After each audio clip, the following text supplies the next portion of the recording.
Greetings and welcome to another edition of Science Sunday here with Nate in our capital city at the Connecticut Science Center. Good morning. Good morning, Mark. How are you? Doing well. I see green water, but it's not just water. Yeah, so I colored it green just for a little bit of fun.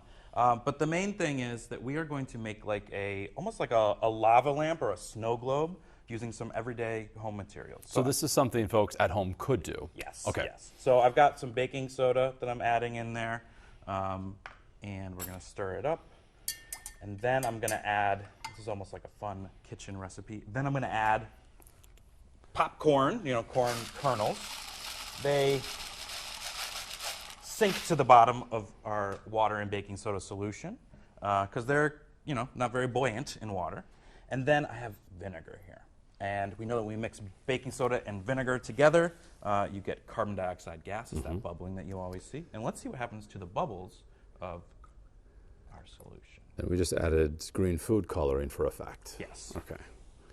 Well, there we go. Bubble, and I'll put my flashlight on here.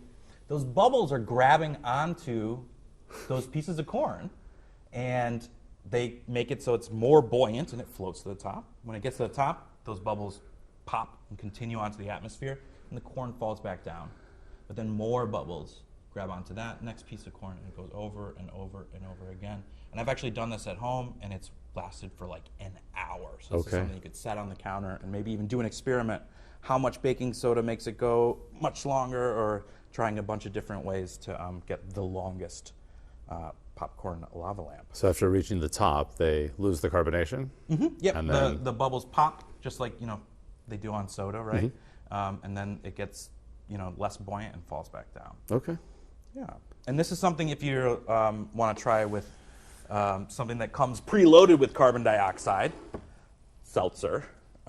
You can just pour some seltzer in, grab a little bit of that corn, add it in, and we can have that same reaction happening. See, some of them are floating up.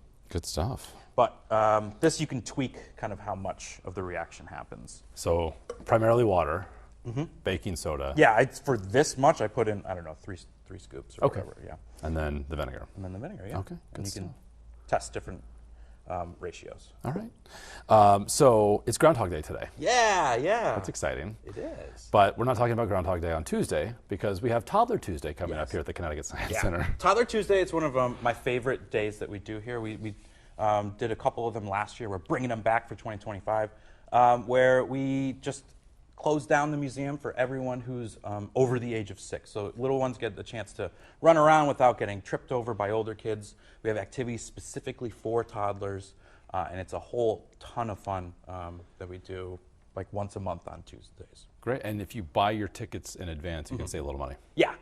All right, so ctsciencecenter.org is where you can learn more about Toddler Tuesday happening this Tuesday. And it's from 11 to 3? Yes, yeah. 9 to 1? I may have the hours wrong. Yeah, It is 9 to 1. Yeah. It's 9 to 1. Okay, 4 hours. Got that part trust right. you. Yeah, all right.